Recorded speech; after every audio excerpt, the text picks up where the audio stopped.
Welcome to the Frugalpreneur podcast. I am your host, Sarah St. John, and my guest today started his career over 20 years ago as a freelance web developer before realizing his true passion: help podcasts of any size make money so that they can turn their hobby into a business. Welcome to the show, Joe Casabona. Thanks so much for having me, Sarah. I'm happy to be here. Well, awesome. I'm glad to have you here. Looking over your website, noticed some kind of key stats that I wanted to go over that I found really impressive. You've made over 250,000 podcasting, probably more than that since the time that you updated that. 30 to 50K of which is in sponsorships, 60,000 downloads in 30 days. Curious well, first, actually, before we get to that, what is your background and how did you get into podcasting?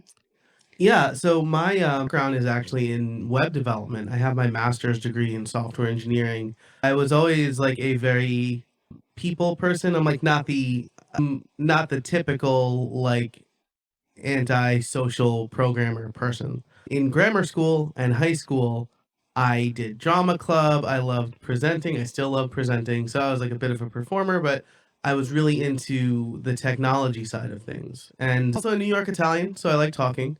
And podcasting kind of combined all of that stuff for me. When I started, right, there was a very technical aspect to it. You had to know certain things, allowed me to perform a little bit. And since I was working remotely, I've been working remotely since like 2013 or something like that, full time.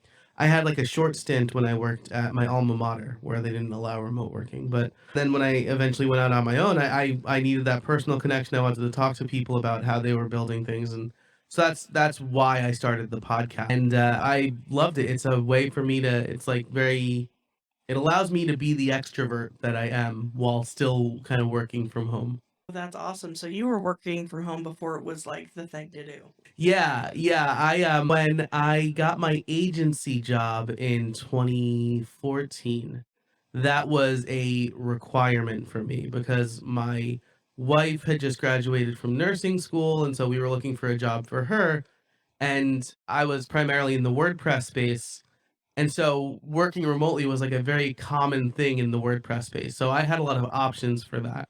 Part was very important for me. We weren't sure where she was going to land. Say like she was my fiance at the time. We weren't sure where she was going to land. So I wanted to make sure that I was as flexible as possible. Yeah, that makes sense. So I guess, what is your podcasting journey like? So you started a podcast, and then was it the How I Built This or How I Built That, I guess?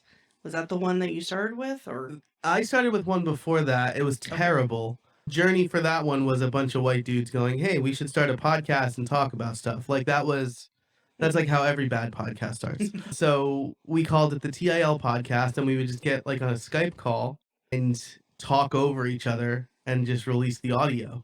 Our significant others were also kind of part of the conversation, but we would pick a topic and not do any research, and then just like I was like, "What's Bitcoin? What do you think Bitcoin is?" Like it was just not a good podcast. But I learned a lot from that process of equipment and how to record and how to get the best recording.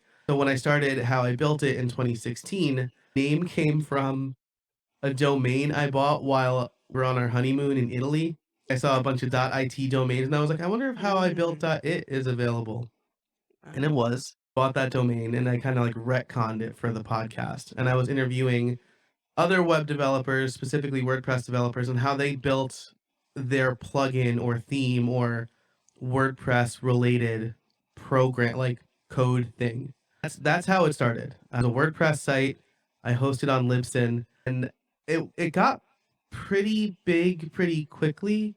Big for me anyway. I thought it was just gonna be like a way for me to like promote my online courses. It was like sponsored before it even launched. And like Chris Coyer, which is a big name in the web development space, was my sixth guest. And it just kind of started getting a lot of downloads from there. Like I remember watching, I think I had like 50,000 in 9 months. Like I hit the 50,000 download mark in 9 months. That was interesting. You mentioned that you got it sponsored before you even started it. Can you tell us that process of how you went about doing that?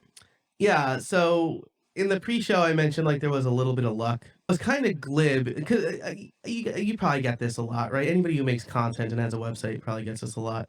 somebody emailed me and they said they had made a guide for whatever, like how to build a WordPress site. They wanted to know if I would put a backlink to it on one of my blog posts.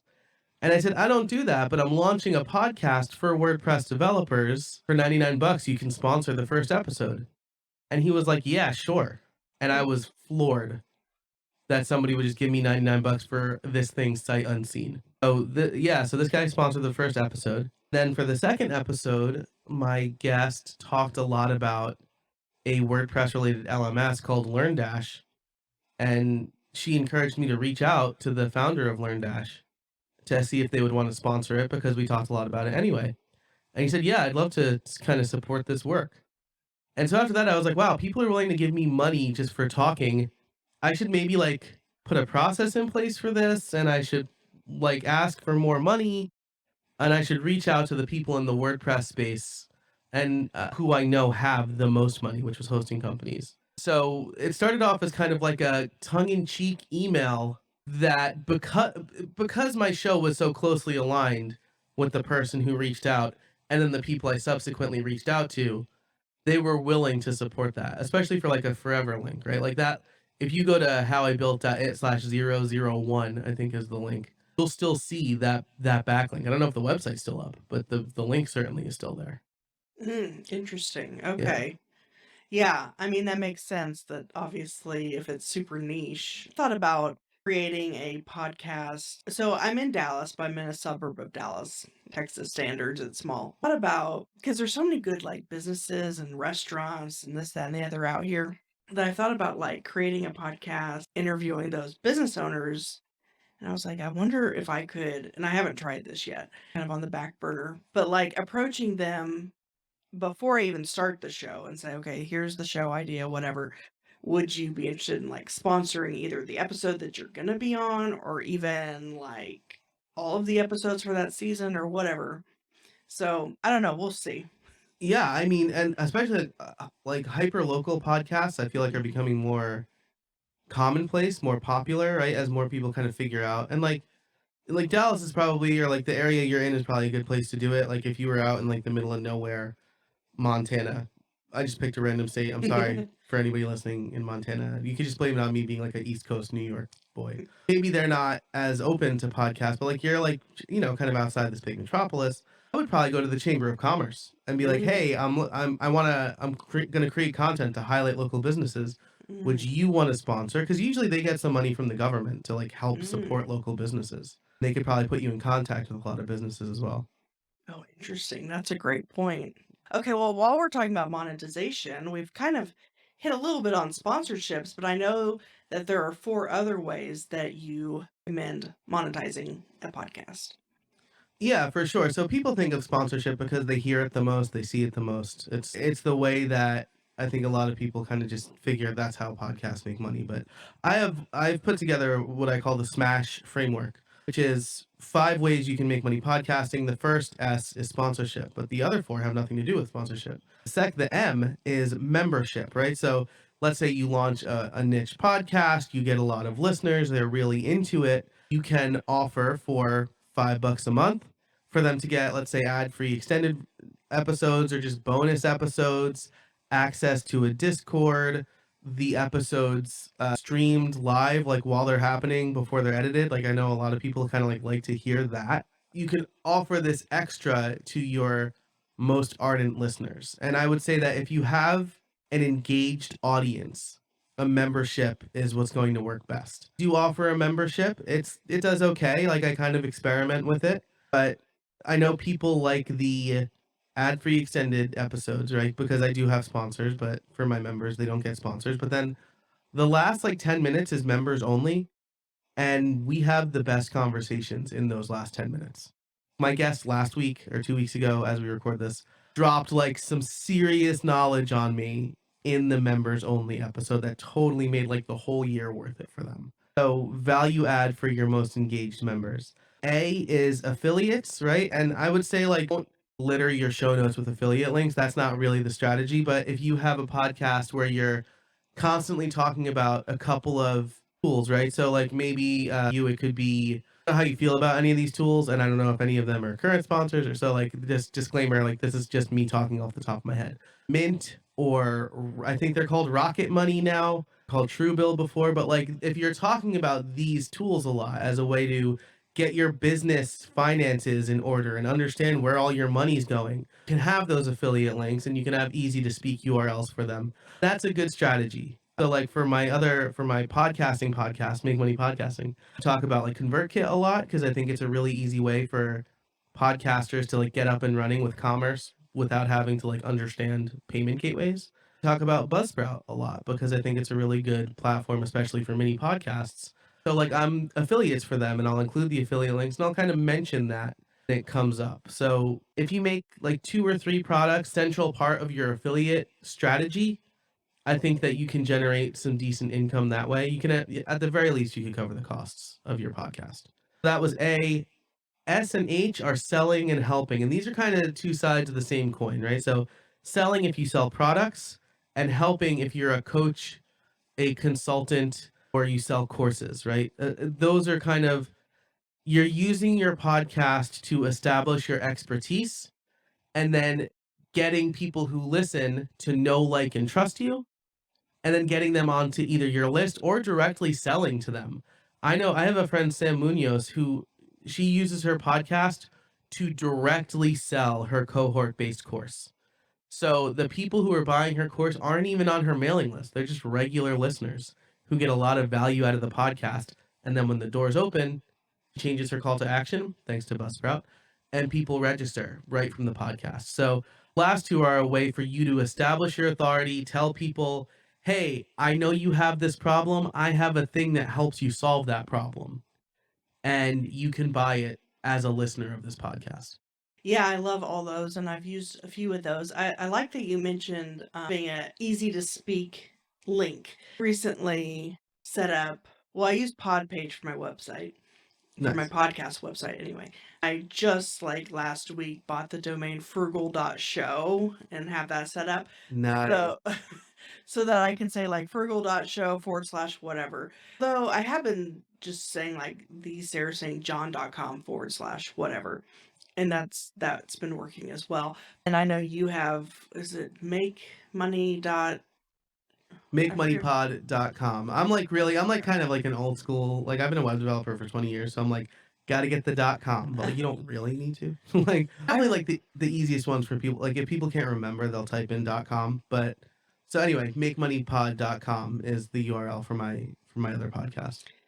I wish they would have a .pod or .podcast. I wonder if that's going to come out at some point. Yeah, that would be cool. Somebody has to. So the way here's like a quick side quest. The way it works is somebody has to petition ICANN, which is like the Mhm.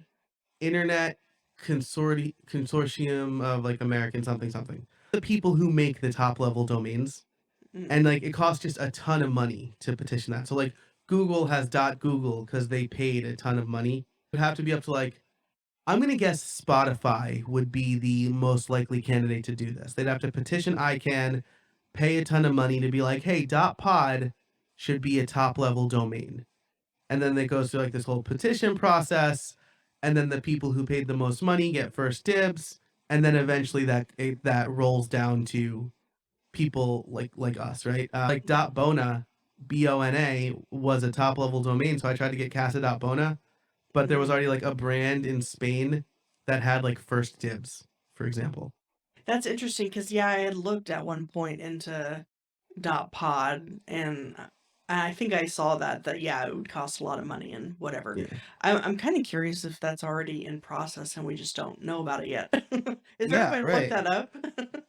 Let's see. Let's do some real time name based .pod. It is auctioned. Looks like nobody has picked it up yet. There have been a number of bids for it though, according to namebase.com. Okay, interesting. So yeah, it looks like, if anything, it's still in the proposal process. And the other thing with certain top level domains, right? Again, we can put a bow on this side quest, is you have to, in certain cases, you have to have like certain credentials, right? So like I have a .it domain name. Generally, you have to be an Italian business or citizen to do that. But GoDaddy has this service where like they're like a registered broker. So like I like to picture just a random Italian registering these domains, an added cost. But like .mil or like .edu, like you have to prove your credentials. So another thing, right, that might slow this process down, right, is that maybe they're considering, well, should we have to make podcasters prove that they have a podcast for the .pod or whatever? So that's another thing that might be in consideration. I don't know. This is just pure speculation, but that could be another reason it doesn't exist yet. But again, I'm going to guess Spotify. Spotify might determine that they want to sponsor the creation of that top level domain. Mm-hmm. Yeah, it'll be interesting to see when and if that pans out. Yeah, so I guess kind of the point we were making is that when you have a podcast or any business really, definitely have a website, ideally with a .com, but frugalpreneur.com was for sale for like $2,000. So I was like, I'll just do .show. Yeah. Yeah, for sure. Somebody owns the Casabona.com and has like since I started making websites. And every like 2 years I email her and I'm like, hey, do you want to sell me this? And she's like, nah. It's a real bummer. Like I really want. It was like the site was dormant for a while, and I thought, yes, this is the time. But she just redesigned it recently, so Oh, to yeah, wait a little longer. the people from whoever owns frugalpreneur.com has contacted me several times asking if I want to buy it. And I'm like, yeah, but not for $2,000. Ah, yeah. So you've fallen victim to a domain squatter, is what happened. They bought it, and now they Oh, just want to sell it. Yeah. Well, like with affiliate links and whatnot, you could say yourdomain.com/ whatever the affiliate is, but then, I create like a pretty link or something that would then link to the actual affiliate link because those links are just random numbers and letters and they're difficult to say. Yeah, and like people aren't gonna remember that, right? They're not gonna. So like definitely include them in the show notes, right? Because show notes show up in all the apps, but if you want to speak it, like if someone's like out and about, yeah, you're gonna want that pretty link. And like, Bitly offers that. I use a service called switchy.io. I think it's still an AppSumo deal. It's one of the It only is. AppSumo deals I've ever purchased that I actually use. Ah. So like, yeah, I have like Joe.casa, which I'm really psyched about, and then I have podlift.me. So like those are just kind of short links. How I built that it is short enough that I just use that on my podcast though. And I think another thing about either sponsorships or affiliates, make sure it's something that first of all, it makes sense for your audience because you don't need a mattress ad or a food delivery service ad or whatever random thing. If your podcast has nothing to do with that, that drives people nuts and gets them to stop listening. Yeah, so definitely something that you either use or recommend or something that you align with and agree with, I think, is also an important thing to keep in mind. Yeah, absolutely. Like it could be hard, right? If like a brand approaches you and they're like, "Hey, we want to give you money." If like you don't support, if you don't believe in them, or like they're not a good fit, you can risk that trust. And one example for me is Manscaped approached me earlier this year about sponsoring my podcast, and like nothing against them. They make good products from what I've seen. I just didn't think male grooming tools were like in alignment with my audience, which is about half male, half female, and like they have a very like male forward campaign, like things that I didn't think would be a good fit for me talking about on my show. Yeah, that makes sense. Yeah, don't always just go for the money. It needs to make sense and be Yeah. relevant. For like what you're talking about, and then like on the contract side too, right? Like I've gotten into some deals with brands where like the contract just didn't work for me, right? They either wanted exclusivity for an extended amount of time or they wanted me to guarantee a number of downloads, and they didn't want to pay up front. Like I generally require payment up front to lock in those episodes, right? Because otherwise somebody could just walk. So you got to think about the things that work best for you when it comes to sponsorship. And as brands approach you, like keep these things in mind. Here's a question I have. Do you recommend doing like baked in ads or dynamic ads? And I guess the difference between those, as I understand it, is dynamic, you can like swap those out, maybe just run the ad for whatever agreed upon time or downloads. but like a baked in, it just stays in there forever. Yeah, that's a great question. I think for, let's say, like podcasters around like my size or smaller, probably a little bit bigger than me too, I think baked in is gonna give you the most value. Because something that I teach my students through like my podcast liftoff playbook is CPM is probably not going to work for most podcasters who like aren't in the top like 2%, right? CPM, cost per milli, say cost per thousand downloads. Let's say I get about 5,000 downloads per episode in the first 30 days. So that's $100 an episode per sponsor spot for me. I charge $250 per episode for the pre-roll and $330 per episode per sponsor per episode for the mid-roll. That's a lot more than like the average CPM because I calculate what's called my overall reach. So I tell people not only are you going to get a baked in ad on my podcast, right? So it's never going to be replaced. But you'll also get a forever link on my website, which is usually good enough for them. Like that backlink is probably going to mean a lot. And like I do tag it as sponsor, but who knows like what the search engines do with that information. I'll mention you in my newsletter. I'll mention you on Twitter if for this nominal extra fee, I'll even add a YouTube video of me using your products. Like things like that where you create these custom packages. And I think for podcasters like us, baked in is going to deliver the most value. Dynamic ad insertion, benefits of that are right, you can sell straight up 30 days. I'll promote you for 30 days and then it's gone. Or I'll promote you for up to 5,000 downloads and then it's gone. And I'm going to replace you with somebody else. So you can kind of continue to sell that inventory. And if you're a huge podcast, like Stuff You Should Know, or like probably anything on Wondery, maybe that works for you, especially like the series-esque pod, like Dr. Death, for example. People aren't going to jump in the last episode of Dr. Death. They're going to go back to the beginning and start there because it's a story-based podcast. Podcasts like ours, where like we're talking about like a specific thing or we're interviewing people, I sincerely doubt somebody's going to go back to my first episode and just listen to all 300 episodes I have. So like dynamic ads aren't going to work for me. Sponsors are going to get the most bang for their buck in that first 30 days. Does that answer your question? I think I answered your question. Does that make sense? Yeah, well, and I guess that's true about the cost per mille. I was thinking more in terms of like the new, like with Buzzsprout or Captivate, where Oh yeah, you can kind of do it that way. Yeah, for mm, sure. So I like to reserve that for my own calls to action. oh, Where and I think you do this too, right? Right at the beginning of your show, there's a hey, real quick, I want to tell you about this thing I have. mhm. So most of the time for me, it's going to be a opt into my podcast booster blueprint or like whatever opt in I want people to get. But I was toying with the idea of like a closed doors cohort based course. And so maybe for those 2 weeks, right, that dynamic content, I'd replace the call to action for my newsletter with a hey, doors are open sort of thing, right? Again, this is what my friend Sam Munoz does. Now with Buzzsprout, it's pre and post roll, right? So you can dynamically add them there.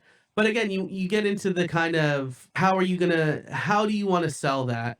And at least with Buzzsprout, I feel like it's an all or nothing thing. I might be mistaken. I just haven't really looked that into it because I want to do all of them. But you definitely want to look into how you would best sell that. Is it going to be like 30 days? And I usually get, again, I know for my podcast, I get about 60,000 downloads in a 30-day period across the entire show. So if I can add a pre roll to the beginning of every episode and say, yeah, you're going to get 60,000 downloads this month. Well, that's a pretty good CPM. That's like that's a good CPM, right? If we're looking at like $20 CPM, 20 times 60 is $1,200 for a sponsor spot. But again, you really want to, I think you want to think about what that's going to mean for your podcast moving forward and if it really works best for you and the brands. That makes sense. Yeah, because I've done sponsorships in the past, and I did it as a pre-roll, but it baked in, so they're still Mm. there. But this was before I used Captivate for my hosting, so this was before Captivate released their dynamic ad insertion. Well, they call it Amy, I guess. Hmm. I forget what that stands for, but so like for those episodes, well, and the nice thing about Captivate is if I wanted to change something on the front or back end, and they have mid-roll as well, you can apply it to certain episodes. You don't have to do all or nothing. So I don't know. I've kind of thought about, but what you said makes sense. Where if it's like a Doctor Death or something, where it's like a story podcast, people aren't just going to pick random episodes; they're going to listen to the whole thing. So it makes sense to like recycle those spots. Whereas when it's like interviews or topical or whatever, every episode's a different thing. Maybe it doesn't make as much sense to try to recycle those spots because there's not going to be that many people probably listening through all your back catalog. Yeah, yeah. I mean, what you want to do, right, is you want to look at what you get in the first 30 days. That's probably going to be the most downloads for most people. And then, like, what you get over like 60 days. I'm experimenting with something this year where I am selling my back catalog spots for marginally less than a pre roll, just to see if people go for it. And the reason that it's like marginally less and not like half is because I have to go in and modify the created audio, add the sponsor spot, and then re-upload it because I am still doing baked in ads. And I want to make sure that like I don't have 2 pre-rolls at the beginning already, right? So like cuz like 3 pre-rolls that feels like a lot for like a half hour long pod. Like the show used to be a half hour long, like 3 pre-rolls right in the beginning. That's like a good chunk of the half hour. But like if there's an episode where like it was released a year ago and it's just crushing it, right?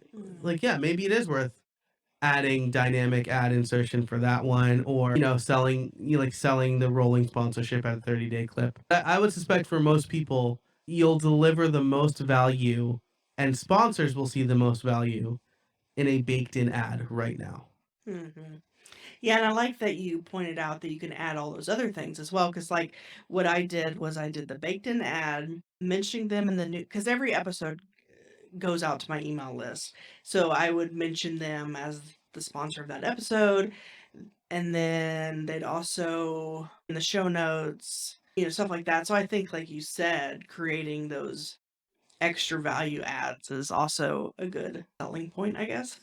Yeah, absolutely, right? Because again, like the stuff you should know, for example, right? They just have, or like any NPR show, like they just have to be like, yep, we get like millions of downloads for every episode, so you just pay us CPM, and like that makes financial sense to them. But some of my episodes get like 3,000 downloads in a month, right? Like those are the less popular episodes, and but I still sell the same amount because I'm calculating my overall reach here. Bundle, right? Like one of the best things I've done recently is go from like number of episodes based to time based. So like you can get a 3-month campaign, and that makes more sense for more people.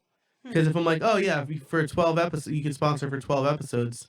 Well, like how often do you publish? What does that mean? Like, what do you skip a week? What is? But like 3 months is a very concrete thing, and most people have ad campaigns kind of based around time frames and not like number of random podcast episodes. So I've definitely seen an uptick in it's been a lot easier for me to sell when I do a 3, 6, and 12-month package where people can get that number of episodes, however many it is, at an increasing discount, right? So I'll offer like a bigger discount if they get more episodes because that's less selling I have to do. But yeah, definitely. I mean, definitely experiment. I don't know. So I listened to your episode with John Lee Dumas, which great pull, by the way. Nice work getting him on the show. And I remember him challenging you to do 3 episodes per week. I won't hold you accountable. 3 episodes a week is a lot. But I rolled out something called How I Built Bits. And for a while, I was like kind of ripping off indie hackers because they were doing this. They were like pulling like just clips from old episodes and surfacing them as a separate episode with a separate sponsor. That turned out to be a lot of work for me. I wanted to find it, like my VA can't really do that because like what, use your discretion for the show that like you don't have like all this historical knowledge on. But I'm bringing back the bits, and it's going to be like a 5 or 10-minute episode where I just talk about a helpful tool for creators. And that's just kind of something I can talk about off the top of my head. And people can sponsor those episodes for $99. Because again, it's just going to be a quick read at the beginning. It's very little work for me. And so that's another thing I'm experimenting with, right? Because again, if you do sponsors, and this is going back to one of the things that one of the reasons why you might want to explore one of those four other ways. With sponsorships, the way to make money is to increase your content output, right? So create another podcast or another episode that people can sponsor, or increase the number of sponsors you have in an episode. And that could get really annoying for people. Maybe not so annoying that they'll leave, but I mean, there are some podcasts where they're aware of this, like they've been told about this, but they have a network that will dynamically do ad insertions, and they have 3 breaks with 3 ads each. And like that's like TV. And it feels like a lot. So those are things that you got to weigh, I guess. But if you have a membership or a product or affiliate links, right, that do really well for you, those are a lot more scalable. You don't need to make more content necessarily to get more affiliate sales, or you don't need to add a whole other podcast to make money with memberships, right? You have maybe the private episodes, maybe you do one here and there, but you don't have to like create a whole new show just to sell more memberships. Mm-hmm. And I like that you mentioned about like the 5 or 10 minute episodes. Is that what you refer to as mini podcasts? Yeah, that's a great question. So I say a mini podcast is 20 minutes or less. I get rambly sometimes, so I'll go like 20 minutes. But yeah, anything that's kind of that short amount of time, so like 5, 10, 20 minutes, is what I consider a mini podcast. And it's enough time for you as the host, just you, to cover some topic, right? So again, Make Money Podcasting is a mini podcast where I pick a topic and just kind of talk through everything I know about it. So like this week, it's actually calculating your overall reach, coincidentally. And so I get to show my expertise, and I get to help people by like kind of pulling some stuff from course material and just like my knowledge of doing this for nearly 10 years. But yeah, like on how I built it, which is more geared towards creators in general, creators and small business owners. I want to highlight tools that are super helpful for them. So maybe I have a whole episode around like automations in ConvertKit, right? I can kind of do a high level overview on that in 10 minutes or less. And then I can include my ConvertKit affiliate link, but then a brand or a company can also sponsor that episode if they want to. Hmm. Oh, I like that idea of doing kind of a sponsorship and affiliate in the same. That'd be better than 2 sponsorships, I think, because one would be like an ad, but then the other one would be like you're talking about whatever, and then Yeah. you just say, if you want to check this thing out, go to mypodcast.com/the affiliate link or whatever your pretty link is for that. I actually have been thinking about kind of similar to what you said of creating some episodes that are about 5 to 15 minutes each where I'm talking about a specific tool or software program because I'm always researching different software programs to run a business as Yeah. affordably as possible.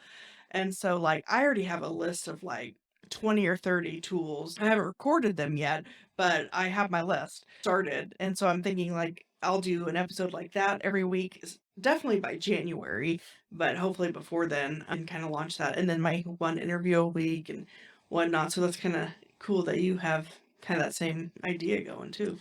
Yeah, that's really smart, right? Because again, it allows you to create valuable content without taking up a bunch of time. And at some point, like those of us who are creating content are curators, right? I was reading a book, listening to a podcast, something.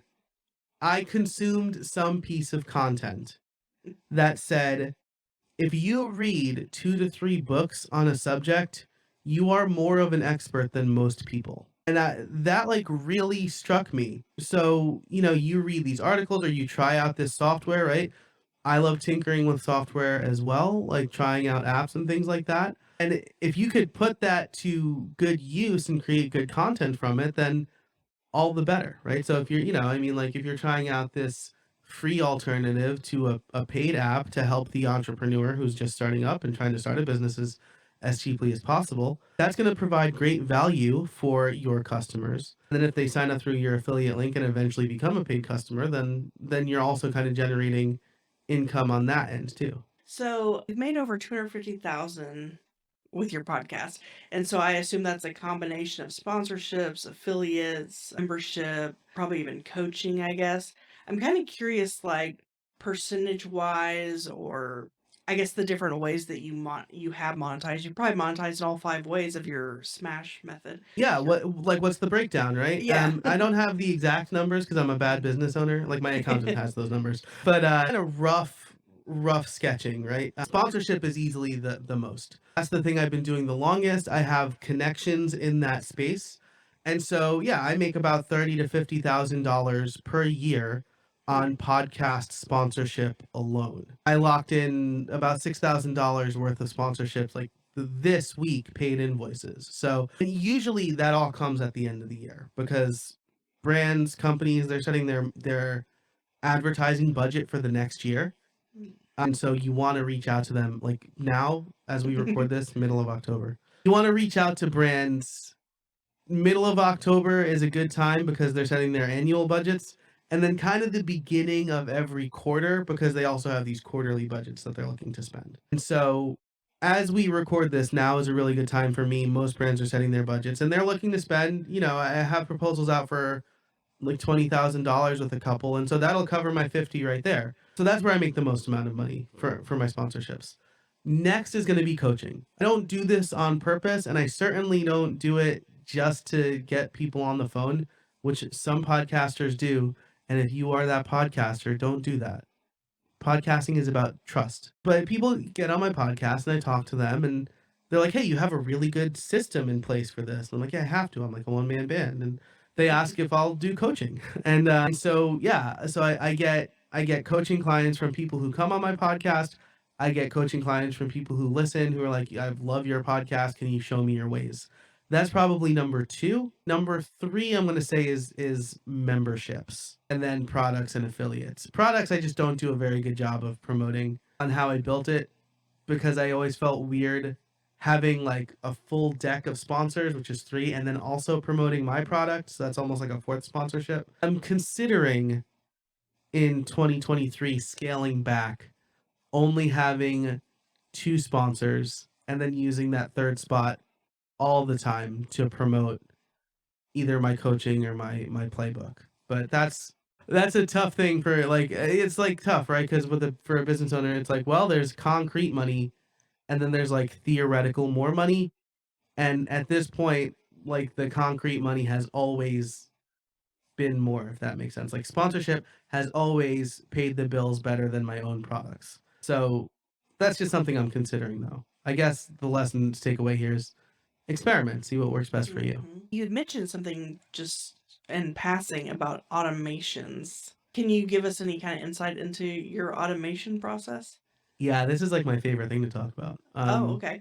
Because I'm like I'm a tech nerd, I'm a programmer. Automation kind of lets me flex those muscles, but it's also super crucial. A friend challenged me in 2018. I was on the struggle bus, right? Because we were having I have 3 small children. I had 1 back then. The pandemic gifted us with 2 more Oh, wow. at separate times, not twins or anything. But our babysitter had abruptly quit, and my wife is a nurse, so her schedule is less flexible than mine, right? She has to go into work, and she works 12-hour days, 3 12-hour shifts. And so I was watching my kiddo for a while we didn't have a babysitter on the days that my wife had to work. Not unlike a pandemic, I guess. But my friend challenged me. He said, you need to do less. So I'm going to challenge you to do less. Like in the next 3 months, take time and figure out what you could take off your plate. And what he meant was, what projects should I not do? But what I heard was, how can I keep doing everything I'm doing while still doing less? And automation was the answer there. So my podcast is the thing that took up the most amount of my time. So Calendly, when people fill out the Calendly link, it kicks off a Zapier app that sends it to Airtable. Airtable is like the canonical thing for me. It's where I plan all of my episodes. My VA can access that. She can get the guest headshots there so that she can create the artwork. It's fantastic. It'll also create a note in my notes app for me to take notes during the interview, which my VA also has access to. And finally, it'll create a task in Todoist, my tasks app, to remind me to do a post-interview summary. This is important because that's the last thing that I do for my podcast. So I have like a spreadsheet with potential guests that I fill out. I have a Zapier app that emails them all at the same time. It's like a personalized email, but a lot of the information's the same. So I'll use that to like reach out to 20 people at the same time with my scheduling link to see if they want to come on the show. They all get scheduled. I talk to all of them. I use Riverside. I'll download the Riverside. In full disclosure, I guess Riverside sponsored my podcast previously. But I'll use Riverside to record everything. I download all of that. I do my post-interview summary, which is like the top takeaways and then the places that need editing. I'll put that all in a folder, and then I'll put that folder in a Dropbox folder called Needs Editing. At that point, an automation kicks off, and Airtable, the status of that episode is updated to out for edit. My editor gets an email saying there's a new episode to edit. When he's done editing, he uploads the final cut back to Dropbox in a folder called Needs Transcribing. The status in Airtable is updated to out for transcript.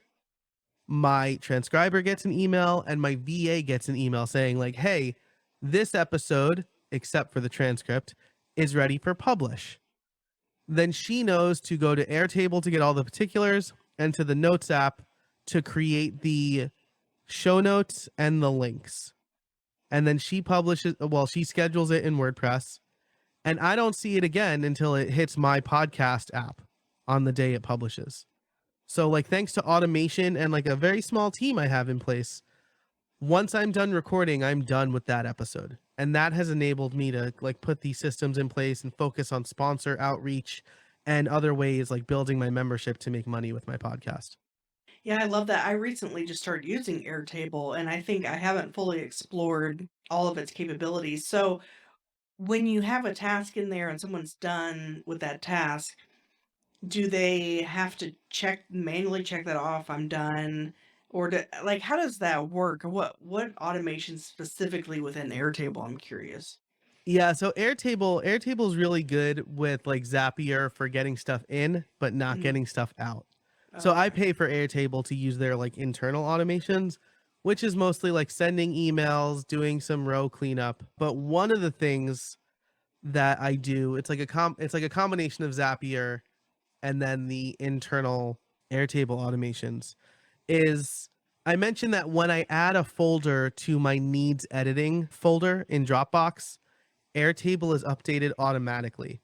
I have a very specific naming convention. And so the folder I add is like episode number dash and then the guest's name. So when a new folder hits the needs editing folder, Zapier is looking for that.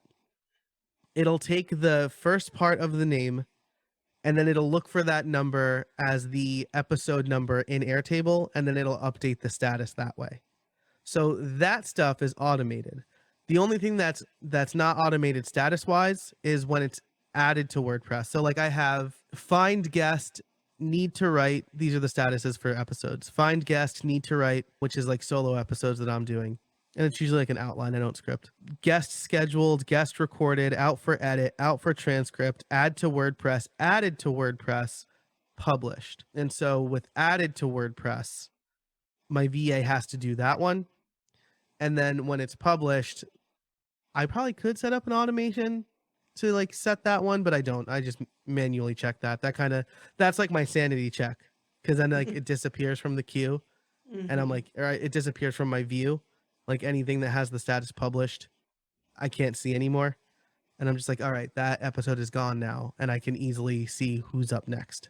Okay, interesting. Yeah, I'm gonna have to mess around a little bit more, and I'm on the free plan. I usually use the free plan for most things that I can do, or like do AppSumo deals and stuff. Yeah. And like Airtable gives away a lot for free. I pay for it for the color coding, the automation, and the team stuff. I don't pay for like project management software. Like Zapier and Airtable and then podcast hosting are really like, I was actually looking, I have a spreadsheet of like, where can I cut costs? And like, there was one thing, like everything else, I was like, well, this is all essential and there's not that much. So I'm with you. Like, I don't pay for things unless I need them, but Airtable has become like, because like I also plan like my YouTube channel there, my Mhm. VA tasks are all there. Like that's like my project manager. So I just think, well, I'm using it to organize, but I'm also using it instead of like using like Monday.com or whatever. Mhm. Well, awesome. I think we covered a lot today, and I appreciate your time. I know you have a special link, podcastliftoff.com/Sarah. Can you tell us a little bit about that? Yeah, as like a thank you for having me on the show, and thanks to everybody for listening. I have a special offer there where I will do a free 15-minute coaching call with you if you're struggling with. In 15 minutes, we can usually cover like the big thing that you're struggling with podcasting. So, free 15-minute coaching call, or if you liked all the stuff I just talked about, I have videos on every single one of those things in my podcast Liftoff playbook, which you'll be able to get for $50 off at any level as a listener of Frugalpreneur. Awesome. I appreciate that. I might have to sign up myself, actually. Can I use that discount if I For sign sure. up? It's Okay. if you visit that page and you just Mhm. click on like yes, like the buy button, it's automatically applied. Okay. And then also, if people want to just learn more about you in general, your website is casabona.org. That's CASABONA.org. And I'll have show notes to everything at thesarahstjohn.com/Casabona. I have to keep reminding myself how that's pronounced. Awesome. Yeah, when we were in Italy, a lot of people would go Casabona, good house, Oh, and I'm like, yeah. And then they'd oh. say, "Lei capisce l'italiano," which means, "Do you speak Italian?" And much to their disappointment, I would say, "Io capisco un po' l'italiano," which means I understand a little Italian. Uh, But all Italians think that American Italians should learn the language of their motherland. So I mm. disappointed a lot of Italian people on our honeymoon. Well, thank you so much for your time today. I really appreciate it. My pleasure. Thanks for having me on the show.